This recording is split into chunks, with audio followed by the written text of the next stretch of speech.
अस्सलाम वालेकुम वरहमतुल्लाहि वबरकातुहू। शिफा माइन के नाजरीन को खुश आमदीद। आज हम आपको सुनाने जा रहे हैं एक ऐसा किस्सा जो तारीख, तिब और रूहानियत का हसीन इम्तजाज है।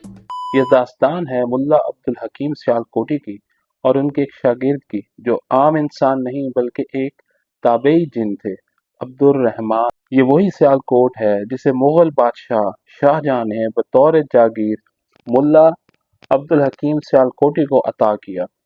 मुगलिया दौर में यहाँ एक मदरसा दारुल उलूम कमालुद्दीन कश्मीरी मौजूद था, जिसमें दूर दराज से तालिबान इल्म आकर अपनी इल्मी प्यास को बुझाते और दीनी तालीमात हासिल करते थे।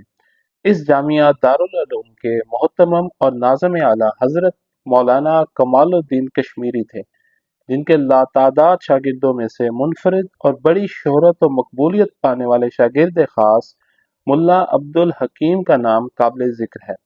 अपने शफीक और काबिल उस्ताद की वफात के बाद वही इस दारुल उलूम के नाज़िम आला यानी प्रिंसिपल बन गए।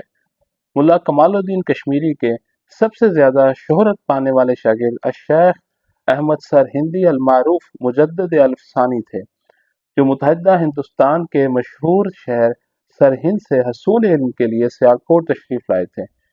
एक इल्मी मरकज जहाँ दूर दूर से तलबा आकर इल्म दीन हासिल करते। मुल्ला अब्दुल हकीम सियालकोटी के शागिर्दों में एक अब्दुल रहमान भी था, मगर वो इंसान नहीं जिन था। उसके वालिद अब्दुल सलाम वो सहाबी जिन थे, जिन्होंने रसूलुल्लाह सल्लल्लाहु अलैहि वसल्लम के दस्ते मुबारक पर बैत की, और उनके इस्लाम लाने का वाकया बड़ा ही अजीब व बाबरकत था। जब जिन्नात की एक जमात बड़े बड़े परिंदों की सूरत अख्तियार किए हुए बारगाह रिसालत सल्लल्लाहु अलैहि वसल्लम में हाजिर हुई, तो उनमें अब्दुल सलाम भी शामिल थे। वो ईमान ले आए, बैत की सआदत पाई और यूं सहाबी जिनका शर्फ हासिल किया। ये वाकया हदीस की किताब सही मुस्लिम शरीफ में दर्ज है, और इस वाकये के रावी हजरत अब्दुल्ला बिन मसूद रजी अल्लाह ताला अन्हुमा है। इस निस्बत से अब्दुर्रहमान को ताबी होने का शर्फ मिला। एक दिन मुल्ला अब्दुल हकीम सियालकोटी शदीद यरकान में मुब्तला हो गए। ये वो यरकान था जो सफरा यानी जिस्म में मौजूद सफरावी मादा बढ़ जाने से पैदा होता है, और जिसे आजकल जॉन्डिस कहा जाता है। तिब्बे यूनानी में इसका इलाज अक्सर ऐसे अज्जा से किया जाता है जो सफरा को कम करें और जिगर की गर्मी को ठंडा करें। ताज़ा सब्ज़ इलायची का अर्क इसमें ख़ास मौसर समझा जाता है, क्योंकि ये जिस्म में ठंडक पैदा करता है, जिगर की तेज़ी को कम करता है और सफरा के अखराज को दुरुस्त करता है। सियालकोट और गिरदो नवाह में हर जगह ताज़ा सब्ज़ इलायचियाँ ढूंढी गईं, मगर कहीं से दस्तयाब ना हो सकीं। अब्दुर्रहमान ने अर्ज़ की, उस्ताद मोहतरम, अगर आप एक तेज़ रफ्तार घोड़े का इंतज़ाम कर दें तो मैं आपके लिए सब्ज़ इलायचियाँ ला सकता हूँ। उस्ताद ने इजाज़त दी। अब्दुर्रहमान घोड़े पर रवाना हुआ, पिसरोर पहुंचा। वहां घोड़ा बांध कर प्रवास करता हुआ वादी चित्राल जा पहुंचा और चंद ही दिनों में ताज़ा इलायचियाँ ले आया, जिनसे मुल्ला अब्दुल हकीम सियालकोटी का इलाज किया गया और वो मुकम्मल सेहतयाब हो गए। इस वाक़ये के कुछ अरसा बाद पिसरोर के उस शख्स ने जिसके पास घोड़ा बांधा था, मुल्ला अब्दुल हकीम को आकर बताया कि पिछले दिनों अब्दुर्रहमान एक घोड़े पर सवार मेरे पास आया था और इस जानवर को मेरे पास छोड़कर कहीं चला गया, और वो उसी शाम वापस भी आ गया और मजीद 2 रोज मेरे पास ठहरा और फिर चला गया। चुनाचा उस्ताद मोहतरम सारे मामले को भांप गए कि अब्दुर्रहमान आदमजाद नहीं बल्कि जिन्नात की नस्ल से है। अगर इंसान होता तो इतनी कम मुद्दत में चित्राल जैसे सैकड़ों मील दूर अफ्तादा पहाड़ी और दुश्वार गुजार इलाके से ये ताज़ा इलायचियाँ कैसे ला सकता था। एक रोज मुल्ला अब्दुल हकीम ने अब्दुर्रहमान को बुलाया, नहायत शफकत से अपने पास बिठा लिया और प्यार से बोले, बेटा अब्दुर्रहमान, मैं तुम्हारी इस गरां कदर खिदमत का शुक्रगुजार हूँ जो तुमने मेरी उस बीमारी को दूर करने में अंजाम दी। तुमने इतना मुश्किल और दूर दराज का सफर किया, मगर इस बात से मुझ पर यह राज मुंकशिफ हो गया है कि तुम आदमजाद नहीं बल्कि जिन हो।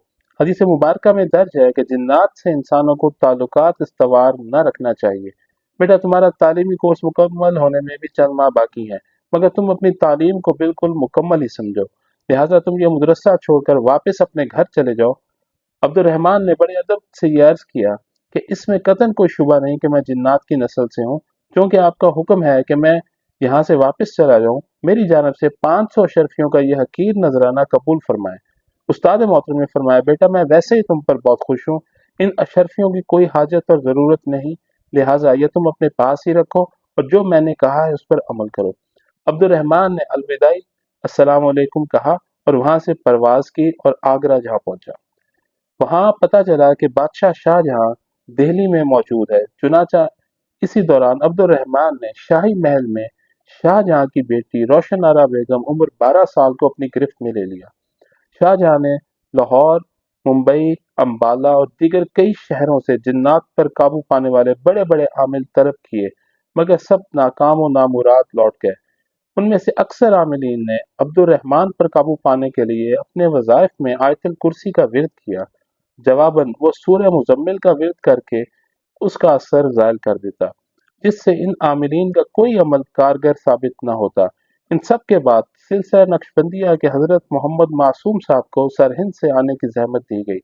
عبد الرحمن نے ان سے جواباً کہا، حضرت میں صرف ایک ہی شرط پر شہزادی روشن آرا بیگم کی جان چھوڑوں گا، اگر آپ سیالکوٹ سے میرے استاد محترم ملا عبد الحکیم سیالکوٹی کو یہاں آنے کی دعوت دیں۔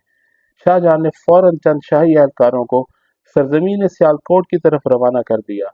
مولانا عبد الحکیم تشریف لائے تو میں نے عرض کیا کہ اگر شاہ جہاں 7 اونٹ اشرفیاں اور مزید ہدیہ جات آپ کو دے تو میں شہزادی کی جان چھوڑ دوں گا۔ نہ چاہتے ہوئے بھی آپ نے یہ شرط تسلیم کر لی اور شاہ جہاں نے بھی رضامندی ظاہر کر دی، تو عبد الرحمن نے شہزادی کو آزاد کر دیا۔ شہزادی کی حالت یکدم بدل گئی اور وہ پھر سے صحت مند ہو گئی اور یہ تابعین واپس کابل چلا گیا۔ ملا عبد الحکیم اپنی طبعی عمر پانے کے بعد وصال کر گئے اور ان کا مزار سیالکوٹ میں آج بھی مرجع خلائق ہے۔ عبد الرحمن جن اپنے استاد کی وفات کے بعد بھی ہر جمعرات ان کے مزار پر قرآن خوانی کرنے آتا رہا، اور اب بھی اگر وہ زندہ ہوا تو ضرور اپنے استاد کے مزار پر آتا ہوگا۔